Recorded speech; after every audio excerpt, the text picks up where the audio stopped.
चलिए, सोसाइटी में आज हम एक कदम और आगे बढ़ते हैं।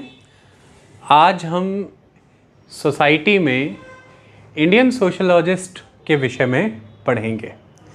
देखिए, हम 11th क्लास की सेकंड बुक कर रहे हैं जिसका नाम है अंडरस्टैंडिंग सोसाइटी, और इस बुक का जो लास्ट चैप्टर था वो था इंट्रोड्यूसिंग वेस्टर्न सोशलॉजिस्ट, यानी कि वेस्टर्न आइडियोलॉजीज़। सोशलॉजी की फील्ड में वेस्टर्न थिंकर्स की आइडियोलॉजी क्या है, जिसमें हमने स्टार्टिंग में कार्ल मार्क्स के बारे में पढ़ा था। उनके विचारों के बारे में हमने बहुत ही डिटेल में अंडरस्टैंडिंग रखी। फिर हमने एमिले दुर्खैम को बहुत अच्छे से पढ़ा और फिर मैक्स वेबर को। आज हम इंडियन सोशलॉजिस्ट के विषय में पढ़ेंगे।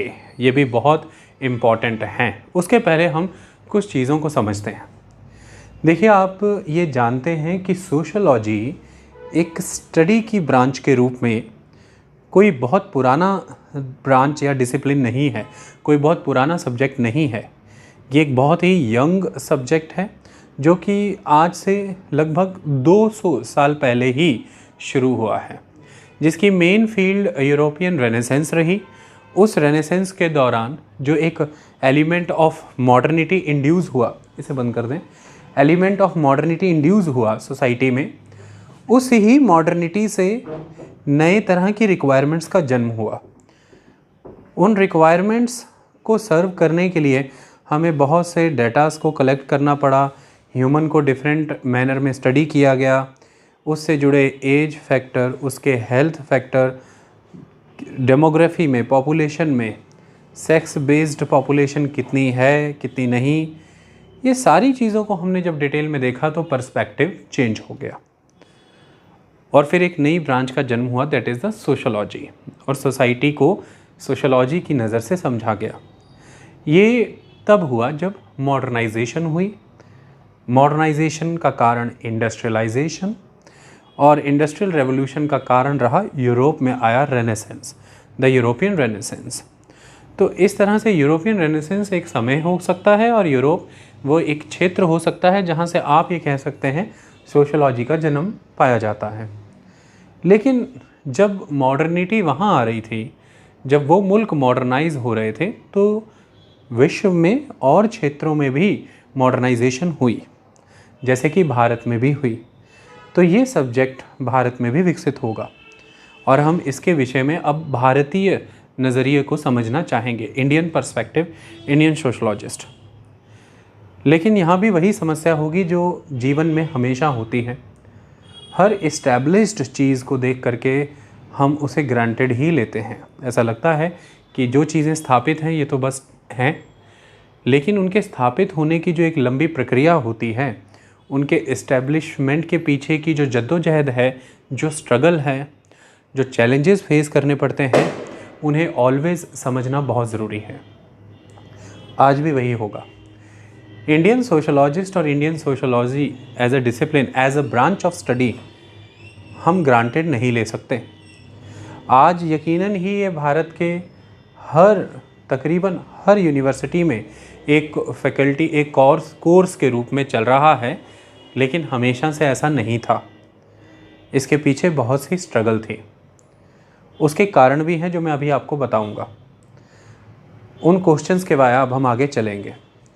सबसे पहले सबसे इम्पॉर्टेंट फैक्ट जो यहाँ पर है वो हम समझ लें।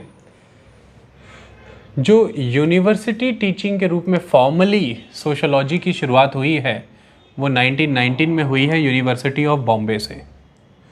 तो बॉम्बे यूनिवर्सिटी से सोशलॉजी की as a formal university teaching शुरुआत हुई है।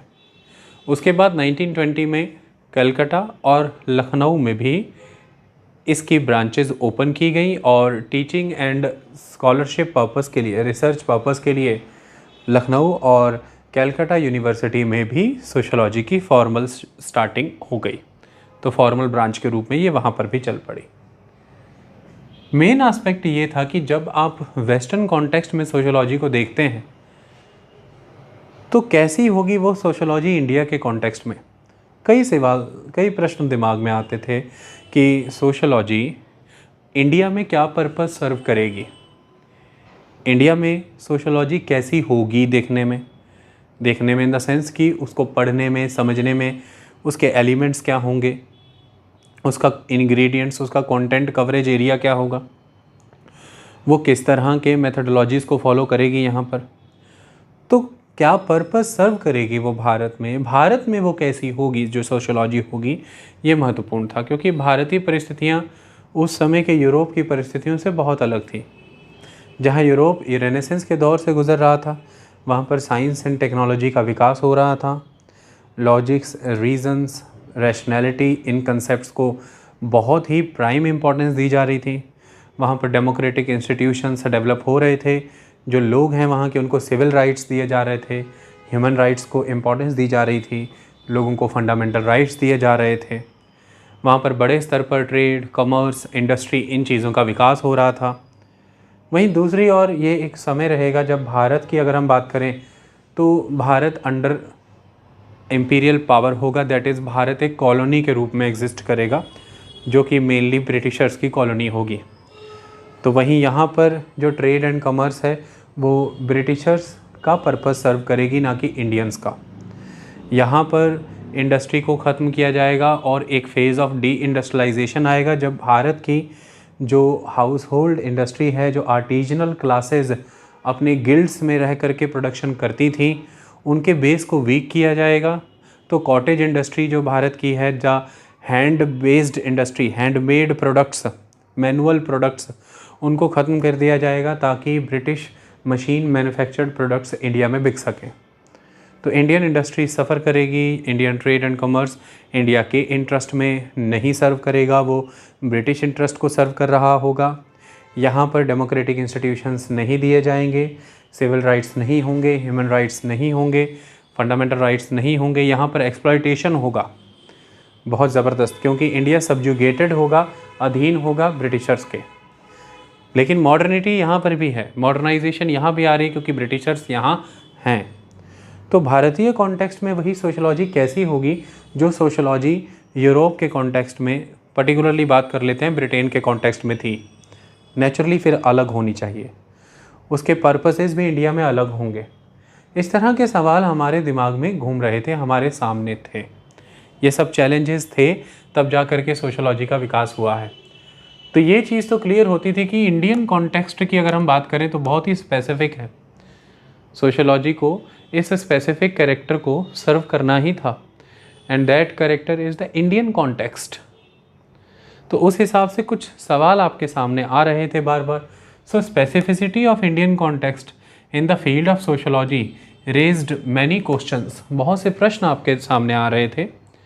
और उनमें से सबसे पहला फर्स्ट वो ये था कि if western sociology emerged as an attempt to make sense of modernity, what would its role be in a country like India because it was a colony? अगर हम वेस्टर्न सोशोलॉजी की बात करें तो वो इस नीड से इमर्ज हुई, जो नीड थी कि ये जो मॉडर्निटी है एक्चुअली में ये लोगों के विकास के लिए, जो ह्यूमन है उसकी डेवलपमेंट के लिए, बेटर लिविंग स्टैंडर्ड्स के लिए, एक ग्रॉस हैप्पीनेस को प्रमोट करने के लिए, प्रॉस्पेरस सोसाइटी को जन्म देने के लिए ये मॉडर्निटी कैसे यूज़फुल है, ये मॉडर्निटी क्या पर्पस सर्व करती है। तो what is the sense of that modernity, ये क्वेश्चन था उस समय में यूरोपियंस के दिमाग में। तो इसलिए वहाँ पर आपने देखा कि लोकल लेवल बॉडीज़ डेवलप की गई, जिन्हें लोकल बॉडीज़ कहते हैं सिटीज़ में, और उन लोकल बॉडीज़ को बहुत सारी रिस्पॉन्सिबिलिटीज़ दी गई, जिसमें से कि सबसे इम्पॉर्टेंट रिस्पॉन्सिबिलिटी थी हेल्थ एंड हाइजीन मेंटेन करना, सिविक प्लानिंग करना। जैसे आज आपके देश में म्यूनसिपैलिटीज़ हैं, म्यूनसिपल कॉरपोरेशंस हैं, इनका काम होता है शहर के स्तर पर, नगर के स्तर पर, नगर पालिकाएँ, इसलिए इन्हें कहा भी जाता है महानगर पालिकाएँ भी होती हैं। इसलिए इनका काम ये है कि जितनी भी सिविक फैसिलिटीज़ हैं वो यहाँ पर आपको देना, जैसे कि स्वच्छ जल उपलब्ध कराना, तो वाटर फैसिलिटी प्रोवाइड कराना, ये बेटर लिविंग स्टैंडर्ड का ही पार्ट है, ईज़ ऑफ लिविंग का पार्ट है।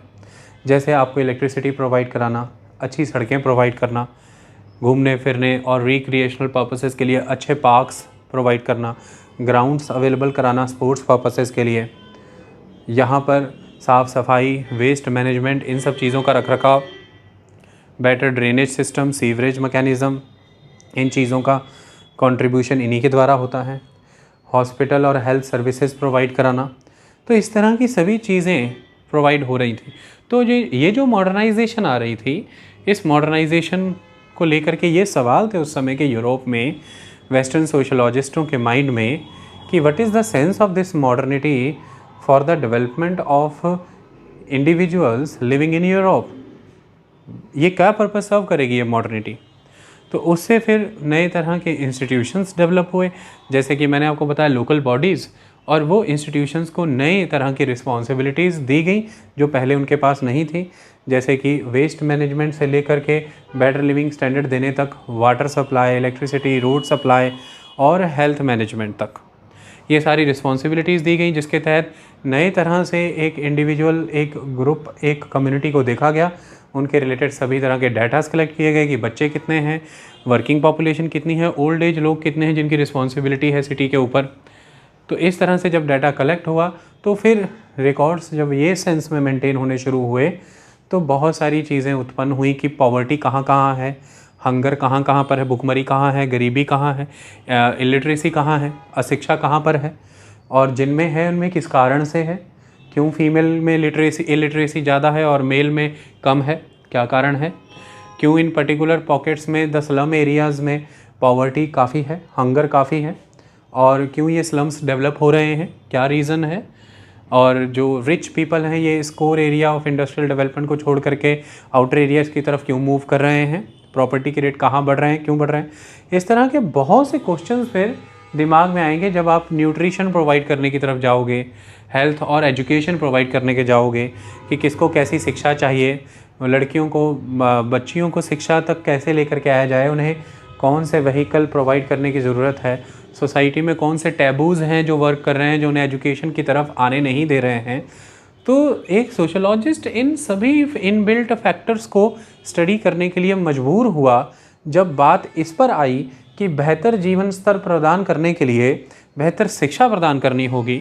और जब बेहतर शिक्षा प्रदान करने की बात हुई तो लिंग यानी कि सेक्स के आधार पर डाटा कलेक्ट हुआ। तो जब आपको पता लगता है कि सेक्स के आधार पर एक डिस्क्रिमिनेशन है कि फ़ीमेल बहुत स्ट्रांगली डिप्राइव्ड रही है एजुकेशन से एज़ कम्पेयर टू मेल, तो फिर कारण पता लगाने ज़रूरी होते हैं, क्योंकि उनको दूर करके ही फिर आप उसको इशू को रिजॉल्व कर पाते हो। और जब आप वो कारण पता लगाने जाते हैं तो आप सोसाइटी के अंदर कास्ट को समझते हैं, रेस को समझते हैं, वहाँ उनके स्पेशल सिस्टम ऑफ कल्चर को समझते हैं, उनकी परंपराओं को, रिचुअल्स, मान्यताएं, रीति रिवाजों को समझते हैं, जिन्हें हम वैल्यू सिस्टम्स कहते हैं, कस्टमरी लॉज कहते हैं, कस्टम कल्चर मैनर कह के पुकारते हैं। फिर आप स्ट्रेटिफिकेशन को समझते हैं सोसाइटी में कि किस तरह से हेरारिकली लोग लोकेटेड होते हैं डिफरेंट स्ट्रेटा में सोसाइटी के अंदर, और हर स्ट्रेटा से जुड़े हुए कई तरह के प्रिविलेजेस हैं, और लोअर स्ट्रेटा में लोग बड़े बड़े स्तर पर अनप्रिविलेज्ड हैं। इस तरह की बेअंत चीज़ों पर फिर विचार खड़े हो जाते हैं, जिसका कि जन्म हुआ मॉडर्निटी से, कि मॉडर्निटी ने कुछ चीज़ों को सर्व करने का एक कमिटमेंट किया कि आपको मैं बेटर लिविंग स्टैंडर्ड दूंगी, आपको मैं ईज़ ऑफ लाइफ प्रोवाइड करूंगी, मैं प्रॉस्पेरिटी प्रोवाइड करूंगी, मैं, और उससे जुड़े फिर कई सारी चीज़ें देनी थी, और उन चीज़ों को देने के लिए बहुत सारी चीज़ों का डाटा, उन पर स्टडी, और फिर उनके इनबिल्ट फैक्टर्स यानी कि कॉजेज़ फाइंड आउट करना कि ये है तो ऐसा क्यों है। ये सब चीज़ों ने एक ब्रांच को जन्म दे दिया था जिसका नाम है सोशियोलॉजी, और ये हमने पिछले लेक्चर्स में कर रखा है, हमने बहुत अच्छे से इसको डिटेल में समझा है। लेकिन ये सब परिस्थितियाँ वहाँ की भारत से बहुत अलग थी। तो there are many differences in India. Modernisation India में भी हुआ, मॉडर्निटी उसी समय में इंडिया में भी आ रही है, लेकिन ये समझना जरूरी है कि ये मॉडर्निटी वो यूरोपियन मॉडर्निटी से, ब्रिटिश मॉडर्निटी से अलग होगी।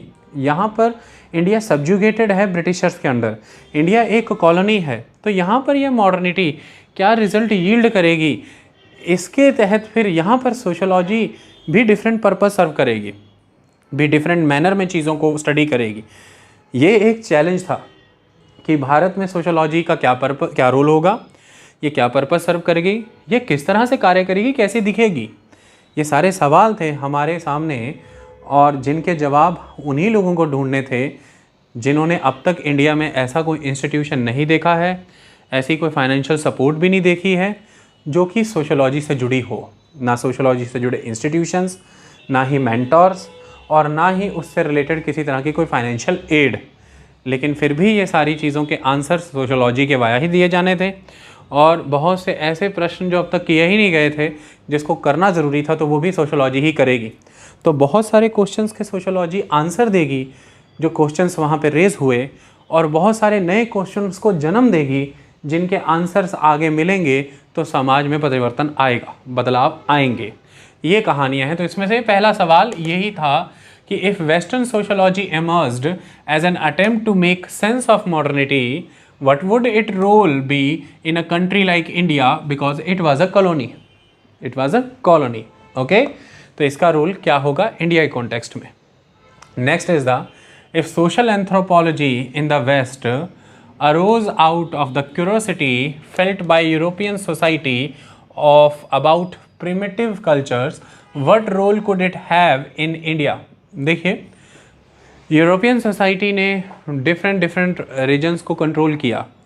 चाहे आप बात पोर्तुगीज़ की करें, 1498 में वास्को डी गामा भारत आए थे, तो चाहे आप पोर्तुगीज़ की बात करें, चाहे आप डच की बात करें, चाहे आप ब्रिटिशर्स की बात करें, चाहे आप फ्रेंच की बात करें, चाहे आप डैनिश पीपल्स की बात करें, ये जिस तरह से भारत आए दूसरे मुल्कों में भी गए, स्पेनिश लोग भी गए। एक समय तक यूरोपियंस ने विश्व के बड़े भूभाग को अपने अधिकार क्षेत्र में ले लिया, अपने कंट्रोल में किया।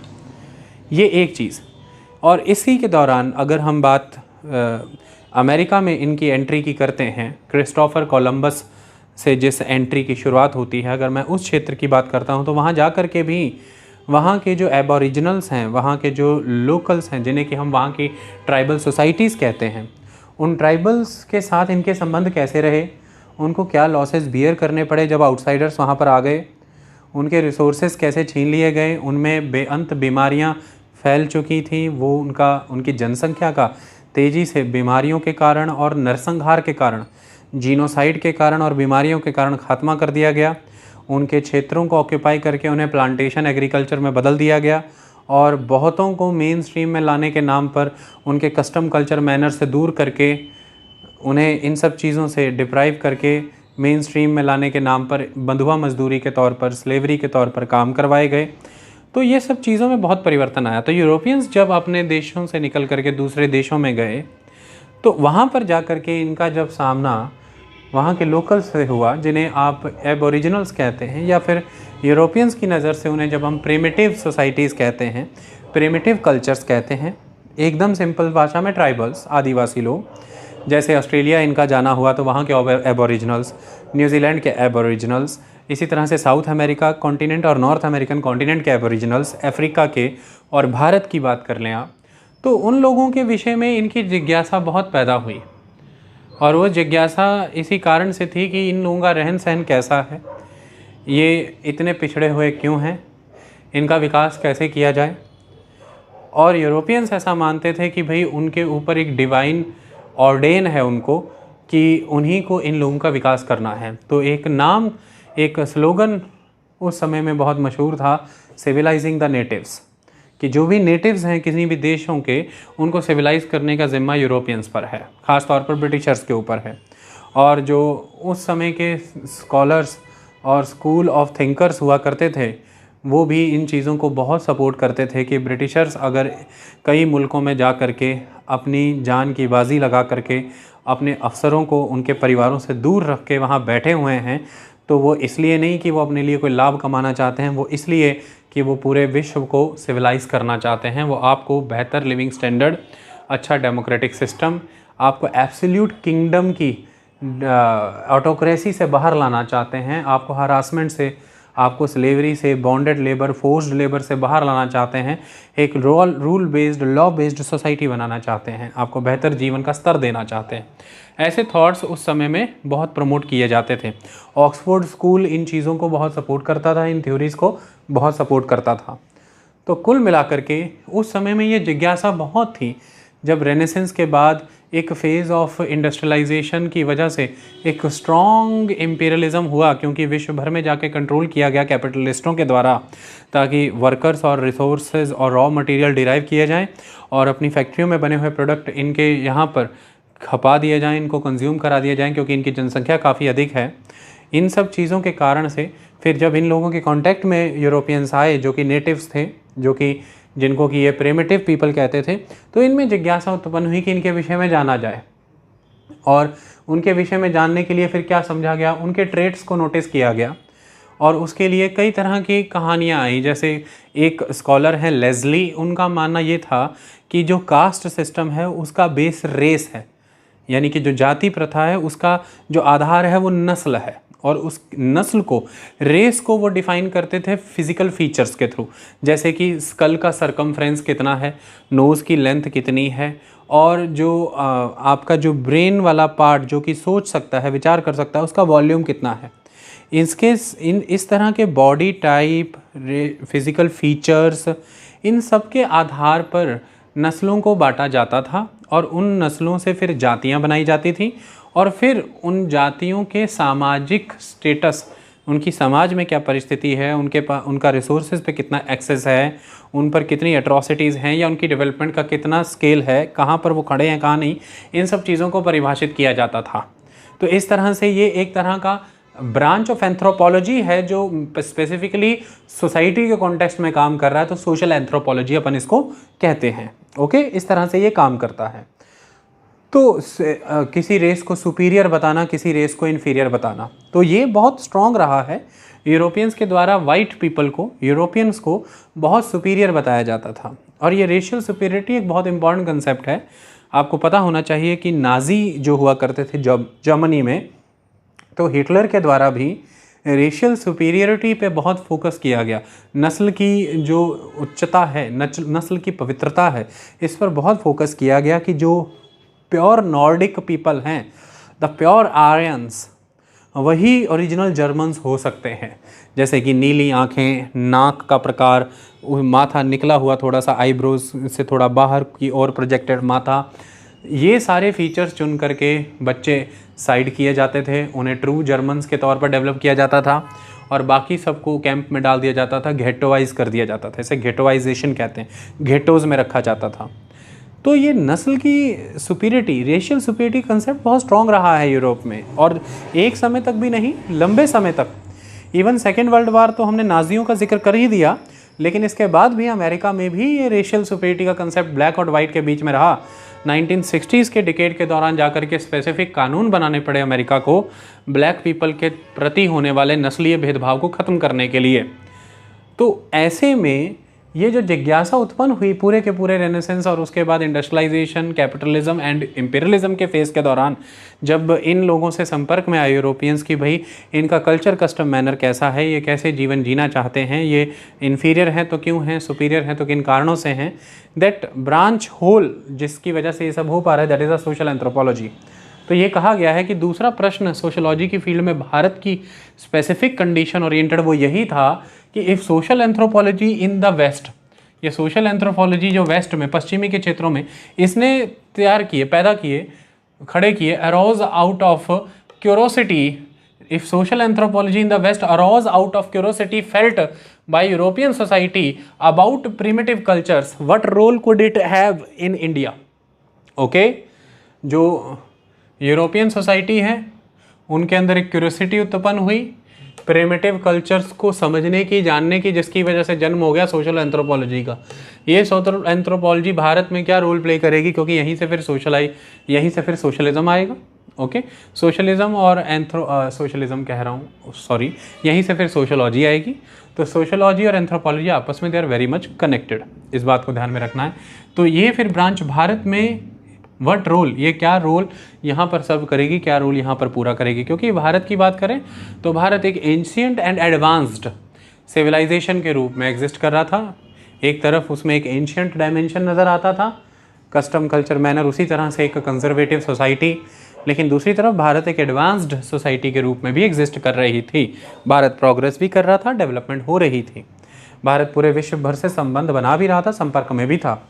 तो एंशियंट एंड एडवांस्ड सोसाइटी का एक मिश्रण भारत में एग्जिस्ट कर रहा था, और दूसरी तरफ भारत में एक अच्छी खासी जनसंख्या, एक बहुत बड़ी तादाद आदिवासी समाज की भी थी, जिसे प्रिमिटिव सोसाइटी कह करके यूरोपियंस पुकारा करते थे, जिन्हें हम ट्राइबल पीपल भी कह देते हैं। तो इस परिप्रेक्ष्य में अगर हम देखें तो क्या संबंध बन सकते थे, ये सोशल एंथ्रोपोलॉजी किस तरह से देखेगी इनको। एडवांस्ड सोसाइटी है और एक तरफ प्रिमिटिव पीपल हैं। क्या उनके कल्चर, कस्टम, मैनर को डिस्टिंक्टिव करार देकर के उसे प्रोटेक्ट करना चाहिए, या फिर उसे जो मेन स्ट्रीम पॉपुलेशन है उसके साथ एसिमिलिएट कर देना चाहिए? ये सारे प्रश्न बहुत गहरे थे जिनके उत्तर देने ज़रूरी थे। भारतीय परिदृश्य में तो ये अपने आप में बड़े महत्वपूर्ण थे, इंडियन कॉन्टेक्स्ट में ये अपने आप में बड़े स्पेसिफिक थे। और फाइनल क्वेश्चन है, what useful role could sociology have in a sovereign independent India, a nation about to begin its adventure with planned development and democracy? और अगला प्रश्न ये था कि क्योंकि भारत अब आज़ाद होने वाला था और एक आज़ाद भारत जो कि planned economic development 5 year planning के साथ चलेगा, डेमोक्रेटिक इंस्टीट्यूशंस और डेमोक्रेसी के साथ चलेगा, ऐसा देश, जिस देश में जो sovereign independent India, independent nation होने वाला है, वहाँ पर फिर ये सोशियोलॉजी क्या पर्पस सर्व करेगी? अगर तो लोकतंत्र होगा, जनता के प्रति समर्पित सरकारें होंगी, जनता के द्वारा चुनी जाएंगी, सही मायने में यदि लोकतंत्र स्थापित होगा तो जनता के प्रति सरकारों के बहुत से दायित्व भी होंगे, बहुत सी रिस्पॉन्सिबिलिटी होंगी। स्टेट एक पुलिस स्टेट के रूप में नहीं हो पाएगा, एक वेलफेयर स्टेट के रूप में ही रहना पड़ेगा। ऐसे में बहुत सी रिस्पॉन्सिबिलिटीज़ होंगी जो भारत के लोगों के कॉन्टेक्स्ट में सरकारों को ही उठानी है। रोटी, कपड़ा, मकान एक बुनियादी आवश्यकता होगी, जिससे आगे बढ़ कर के लोगों को अच्छे रोज़गार की सुविधाएं, संभावनाएं प्रदान करना, बेहतर जीवन का स्तर देना, कारोबार के लिए एक अच्छा माहौल प्रोवाइड करना, अच्छी शिक्षा देना, प्रगति के मार्ग दिखाना और अच्छी research, development, science and technology का एक टेम्परामेंट इस्टेब्लिश करना और भारत को सशक्त भी बनाना, भारत के बॉर्डर्स को सिक्योर करना और एक अच्छा खासा बल सेना का तैयार करना ताकि भारत की जो बॉर्डर्स हैं उन्हें कोई थ्रेट ना कर पाए। तो इस तरह से मल्टी फ्रंट पर आने वाले देश को काम करना होगा, यानी कि सरकारों को काम करना होगा। और जो सरकारें, जिनके स्लोगन ही ये होंगे, जिनके ऊपर दायित्व ही ये होगा, क्योंकि देश काफ़ी पिछड़ा हुआ था अंग्रेज़ों के द्वारा एक्सप्लॉइटेशन करने की वजह से, और वो देश अब से एक सॉवरेन डेमोक्रेटिक नेशन के रूप में आगे बढ़ने वाला है, जिस नेशन में फंडामेंटल राइट भी दिए जाएंगे, सिविल राइट होंगे, अब ह्यूमन राइट्स होंगे, सरकारों की जिम्मेदारियाँ जैसे कि directive principle of state policies होंगे। ऐसे देश में सोशियोलॉजी क्या पर्पस सर्व करेगी, ये भी सवाल बनता था। और वो बहुत पर्पस सर्व करेगी, क्योंकि वो बहुत सी चीज़ों को उभार करके लेके आएगी आपके सामने। कई चीज़ें जो हो रही हैं उनके असल कारण आपको बताएगी, ताकि आप उन कारणों को सही मायने में पकड़ें और उन गतिविधियों को रोक सके। तो जिस समय में भारत में हम ये मान लेते हैं कि सोशियोलॉजी आज अगर है तो बस ये है ही है, गारंटेड है, नहीं, इसको स्थापित होने के लिए बहुत से प्रश्नों को झेलना पड़ा, उन प्रश्नों के उत्तर देने पड़े और बहुत से नए प्रश्नों को भी जन्म देना पड़ा, जिसके कि उत्तर देश को एक सकारात्मक, एक पॉजिटिव डायरेक्शन में ले जाने वाले थे। यानी कि वो आंसर्स देश को एक पॉजिटिव डायमेंशन, एक पॉजिटिव डायरेक्शन और एक पॉजिटिव शेप देते हैं। ये बहुत ज़रूरी था, इसी से ग्रोथ होती, देश की, लोगों की ग्रोथ होती। तो ये 3 मुख्य सवाल कि जिस मॉडर्निटी के सेंस को ढूंढने के चक्कर में सोशियोलॉजी का जन्म हो गया यूरोप में, वही मॉडर्निटी का सेंस भारत में क्या होगा, इसे भारत में कैसे तलाशा जाएगा, क्योंकि भारत एक कॉलोनी है। जिस सोशल एंथ्रोपोलॉजी का जन्म यूरोपीय मुल्कों में इस कारण से हो गया क्योंकि वो प्रिमिटिव कल्चर्स के विषय में जानना चाहते थे, उनमें जिज्ञासा थी क्योंकि वो उनके संपर्क में आ रहे थे। यही सोशल एंथ्रोपोलॉजी भारत में क्या पर्पस सर्व करेगी, जहाँ पर बहुत सारे पैराडॉक्सेस का एक मिश्रण नज़र आता है। कहीं एक तरफ एंशिएंट सिविलाइजेशन के रूप में भारत है, दूसरी तरफ एक एडवांस्ड सोसाइटी भी है, और उसी में एक बड़े पैमाने पर प्रिमिटिव कल्चर्स भी एग्जिस्ट कर रहे हैं। और यही तीसरा सवाल आपके सामने खड़ा हुआ कि यह भारत, जो कि अब कॉलोनी भी नहीं रहेगा, एक लोकतांत्रिक देश होगा जो कि इसके पहले नहीं था, सॉवरेन हो जाएगा कि जो कि नहीं था, इस सॉवरेन डेमोक्रेटिक स्टेट में क्या पर्पस सर्व करेगी ये सोशियोलॉजी, जिसमें कि अब लोगों का विकास, लोगों की सुरक्षा, लोगों की एस्पिरेशंस को फुलफिल करना ही स्टेट का महत्वपूर्ण जिम्मेदारी होगी और सरकार को वो निभानी होगी।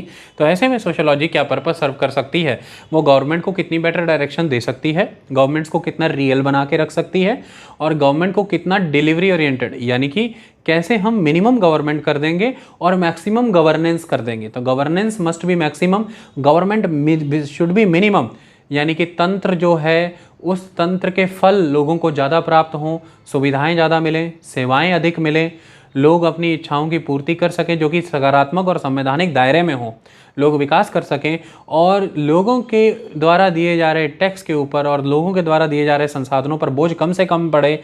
इसलिए तंत्र के जो भागीदारी हैं यानी कि number of people involve in the तंत्र, उनको मिनिमम रखा जाए। उनकी ऑटोक्रेटिक एटीट्यूड को, उनकी पावर को, उनकी पॉलिटिक्स को और उनके दबाव जनता के ऊपर, उन सबको कम किया जाए। तो मिनिमम गवर्नमेंट, मैक्सिमम गवर्नेंस, इस तरफ लेकर के आना था। इन सभी चीज़ों की दिशाओं में कुछ लोगों ने प्रयास किए, जिनके विषय में सबसे पहले दो नाम मैं आपके सामने लेने चाहूँगा। एक LK अनंत कृष्ण अय्यर और दूसरे शरद चंद्र रॉय। एक्चुअली भारत की अगर बात करें तो इंडियन सोशोलॉजिस्ट जो है ये एक्सीडेंटल सोशोलॉजिस्ट हैं। ऐसा नहीं है कि इनकी ब्रांच सोशोलॉजी थी, इनके कोई मेंटोर थे जिनके अंदर इन्होंने सोशोलॉजी की स्कॉलरशिप की, रिसर्च की और फिर ये सोशोलॉजिस्ट हो गए। नहीं, ये एक्सीडेंटली ही सोशोलॉजिस्ट हो गए क्योंकि इन्होंने उन क्षेत्रों में कार्य किया। लेकिन इनके द्वारा कार्य किए गए जो वो आगे आने वाले भारत के 4 महत्वपूर्ण सोशोलॉजिस्ट जिनके बारे में आज हम पढ़ने वाले हैं, उनके लिए बहुत इम्पॉर्टेंट थे। चाहे वो मिस्टर घुरे थे, चाहे वो मिस्टर DP मुखर्जी थे, चाहे मिस्टर श्रीनिवास थे, इन सब के विषय में आज हम पढ़ने वाले हैं। तो उनके लिए ये किए गए इनके कार्य बड़े महत्वपूर्ण थे। तो इन्हें हम पायनियर कह सकते हैं, इन्हें हम उग्रदूत कह सकते हैं, शुरुआत करने वाले कह सकते हैं। लेकिन इंस्टीट्यूशनल या फॉर स्पेसिफिक मैनर में उस तरह से नहीं, लेकिन फिर भी इनके द्वारा चीज़ों की शुरुआत हो गई। तो जैसे कि LK अनंत कृष्ण अय्यर यानी कि LKA अय्यर भी इन्हें कहा जाता है, 1861 से 1937 का इनका समय है। आप देख सकते हैं जन्म भी उसी समय में हुआ जब ब्रिटिश रूल था। इनके करियर की ग्रोथ भी तब हुई, ब्रिटिश रूल था, और इनका देहांत भी तभी हो गया जब ब्रिटिश रूल है। यानी कि इन्होंने आज स्वतंत्र भारत के उगते सूरज की किरणें नहीं देखी। ये बात क्लियर। और दूसरी तरफ आपके सामने शरद चंद्र रॉय हैं, 1871 से 1942 तक। इनकी भी वही कहानी, जन्म, विकास और देहांत भी इनका अंग्रेज़ों के ही समय में हो गया। लेकिन इसके बाद वाले जो मैं स्कॉलर्स की अब बात करूंगा, जो मेन 4 हमारे इंडियन सोशोलॉजिस्ट हुए हैं, उनका जन्म यकीनन ही अंग्रेज़ों के समय में हुआ होगा, लेकिन उनके करियर का जो एक भाग है वो स्वतंत्र भारत में भी था। ये बड़ी चीज़ है, तो उनके बारे में हम पढ़ेंगे। LK अनंत कृष्ण अय्यर के बारे में कुछ चीज़ें देखते हैं। लिखा गया है, is one of the earliest and best known Pioneer of social anthropology in India. ये वन ऑफ द अर्लीस्ट और बेस्ट नोन पायनियर हैं किस चीज़ के? सोशल एंथ्रोपोलॉजी के इंडिया में। और अभी हम इसके विषय में समझेंगे कि कैसे। College teacher in Kochi state in present day Kerala. देखिए इनकी करियर की दिलचस्प विकास आपको बहुत इंस्पायर कर सकता है। आप UPSC एस्पिरेंट्स को बहुत प्रभावित कर सकता है। आपको इस पे फोकस करना चाहिए। आप देखिए कैसे कोई फॉर्मल डिग्रीज़ का, क्वालिफ़िकेशंस का मोहताज नहीं रह जाता। उनके काम के प्रति निस्वार्थ समर्पण ने ही उनको कहाँ तक पहुँचा दिया, आप सोच भी नहीं पाएंगे। अगर मैं LK अनंत कृष्ण अय्यर की बात करूँ तो ये एक क्लर्क थे। इनके करियर की शुरुआत एक क्लर्क के रूप में हुई। फिर ये स्कूल में टीचर लग गए और फिर ये कॉलेज के टीचर बने। और वो कॉलेज में जहाँ ये टीचर थे उसका नाम था Maharaja's college of Ernakulam. Maharaja's college of Ernakulam, Kochi, Kerala. और आज भी आप इंटरनेट पर सर्च कर लीजिएगा, आपको महाराजाज कॉलेज ऑफ एर्नाकुलम बहुत ही प्रेस्टिजियस कॉलेज के रूप में वहाँ मिल जाएगा। तो ये वहाँ टीचर थे। शुरुआत देखिए क्लर्क के रूप में हुई, फिर टीचर इन द स्कूल और फिर teacher in the college. Maharaja's college of Ernakulam, that is Maharaja's college of Kochi. तो वही यहाँ पर लिखा है कि कॉलेज टीचर थे in Kochi state in present day Kerala. तो आपको पता होना चाहिए कि जिन ज़मानों की मैं ये बात कर रहा हूँ, लगभग 1902 के आसपास की बात है। उस समय में वहाँ पर कोची के दीवान का शासन हुआ करता था, द दीवान ऑफ कोची। ये महत्वपूर्ण चीज़ है। तो अचानक एक दिन ये हुआ कि जो कोची के शासक हैं, जो कोची के दीवान हैं, वो ये चाहते थे कि उनके इलाके के विषय में एथनोग्राफिक सर्वे किया जाए। एथनोग्राफिक सर्वे करना मतलब एथनिसिटी को के रिलेटेड सर्वे, लोगों के बारे में सारा पता लगाया जाए कि प्रिमिटिव मेंबर कितने हैं, ट्राइबल लोग कितने हैं, किस किस क्षेत्र से हैं, नस्ल कहाँ कहाँ से आती है, क्या क्या उनके ट्रेट्स हैं, क्या क्या क्वालिटीज़ हैं, ये सारा A to Z ethnographic survey complete करना।